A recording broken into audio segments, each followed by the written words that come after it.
We've spent $1,648.18 US dollar living in Phuket for 1 month. Let's break it down. In this video, I'm gonna quickly talk about all my expenditures in different categories. I'm also gonna briefly touch on each categories and what it actually entails. And to finish the video, I would talk about my suggestions on your realistic budget expectation in Phuket for 1 month. First up, we've got accommodation. This is the amount that we've spent. So in terms of our accommodation, we chose to stay close to a beach because Phuket, right?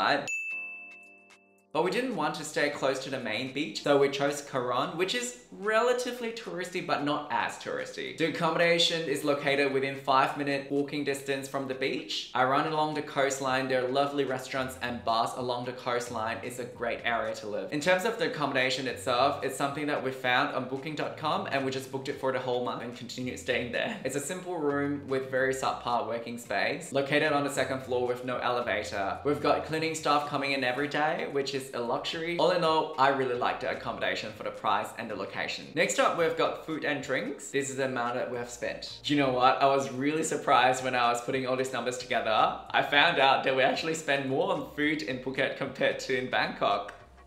We definitely pampered ourselves quite a bit. And the thing is, I have to say that food in Phuket is a lot better compared to in Bangkok. There are many amazing restaurants that we have been to. Maybe I'll talk about them in future videos. Next up, we've got alcohol. This is the amount we have spent for alcohol. I wanted to separate alcohol out of the food and drink costs because I know that some of you might not drink. So the numbers in here includes lazy cocktails by the beach, some rooftop bars, beers during dinner. I actually took the cost of the beer out of the dinner expenses or lunch expenses, just so I could include it properly. In the name of data, they are like 8 to 15 US dollars per cocktail. They can definitely be more expensive if you go to very exclusive lounges or hotels. Next up, we've got transportation, and this is how much we've spent. So this number is a bit interesting because it includes all the Grab rides that we have had, and there's buses, and we've taken a bus twice. Besides Grab, we also use this app called Bolt. Sometimes Grab is actually more expensive than Bolt, so I recommend giving Bolt a try. We have both of them downloaded and compare the prices between both of them and then decide which one you want to use. Next up, we've got entertainment and tours. So this includes Koh Phi Phi, Maya Bay, entrance tickets, tours, things that you would do as a tourist. Remember, these expenses are for 2 people. Lastly, we've got miscellaneous, and this is the amount that we have spent. This includes bottled water because tap water is not safe to drink in Phuket. Also included SIM card, sunscreen, insect repellent, some clothes,